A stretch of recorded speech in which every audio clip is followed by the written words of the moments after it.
coup, je disais, le silence, c'est vachement représentatif aussi d'un malaise entre deux personnes qui ne communiquent pas et qui ne savent pas quoi se dire. Et en même temps, ça peut être source de bien-être, où justement, tu te sens tellement à l'aise avec autrui que tu n'as pas besoin de parler. T'es juste bien et t'as pas besoin de meubler le vide qui s'installe en fait entre les deux personnes. Et ça,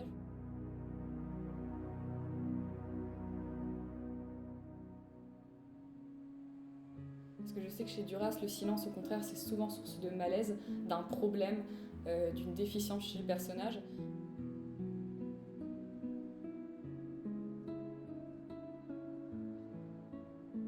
Chez Sarraute, ça va dépendre, notamment dans sa pièce de théâtre Le Silence. Là, c'est parce qu'il y a un malaise du fait qu'un personnage ne parle pas, et après, ça va partir un peu en live dans toute la pièce.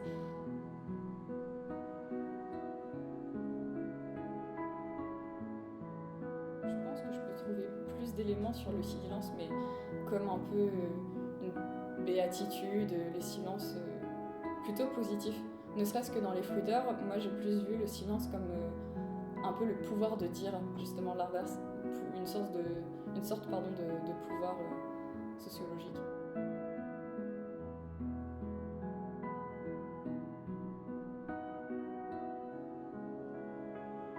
Le silence, je trouve que se manifeste plus dans la première partie de l'œuvre, alors que vers la fin, c'est un peu plus masqué.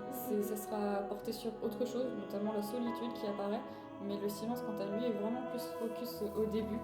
Donc ça aussi, j'aimerais bien l'étudier comme axe et comme point de vue. Pourquoi elle l'a plutôt inséré au début et pas à la fin, ou pas tout au long de l'œuvre.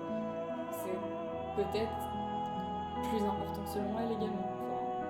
Enfin, j'aimerais bien voir ça.